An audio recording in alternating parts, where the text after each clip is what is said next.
Welcome back to 80 Proof Gaming's coverage of E3. I have moved on to Ubisoft now. They looked impressive in general. I was really sort of excited about a lot of their games. They showed The Crew.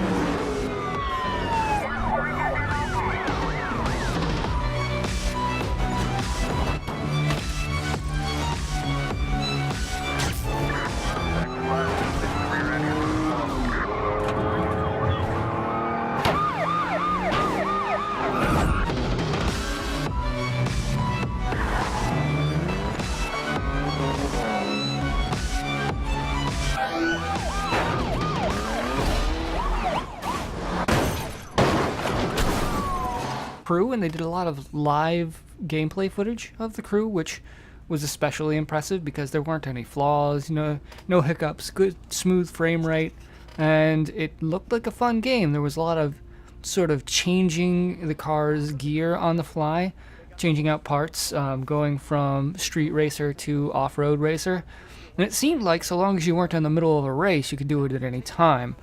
That was one of the features they wanted to show off.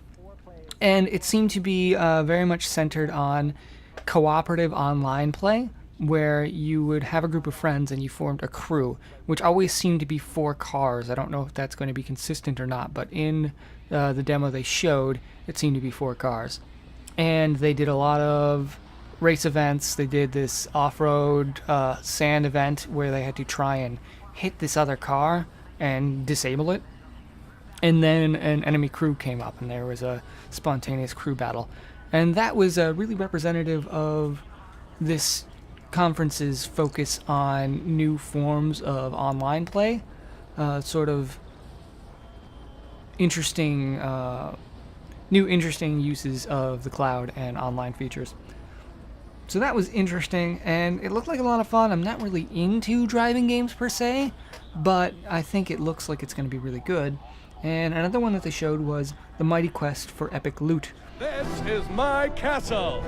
There are many like it, but this one is... Which, honestly, the trailer was hilarious, and it's the sort of game that I would really enjoy. Like Dungeon Keeper, if you guys remember that game, where you had to build a dungeon and heroes would come in and fight it. Mixed with the other side of things, sort of a dungeon delving experience. So you design your own castle with its own defenses, and then you go out and you try and fight other people's castles. And that's going to be PC, and it's going to be free to play. So that's definitely one for me to check out because I love my free to plays on the PC. And next was Tom Clancy's The Division. Winter has revealed how vulnerable we've become. Our lifestyle, our security, our safety depends on a delicate and unstable economy. We've created a system so complicated that we no longer understand how to control it. Oil, power, shipping, transport. We live in a complex world. And the more complex it gets, the more fragile it becomes. The system is built on a global supply chain that gets things where they're needed, just in time. We've created a house of cards. Remove just one, and everything falls apart.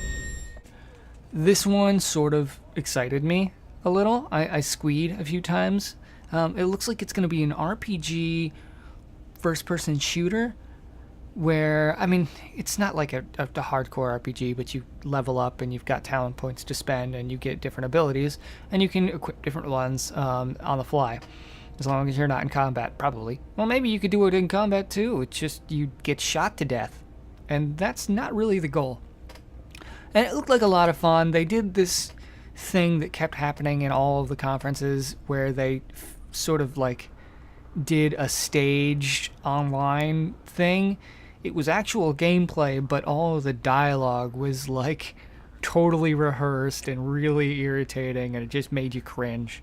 Anyway, that's Ubisoft's E3 coverage, so I'll see you for the next one. PlayStation 4, baby. Yeah!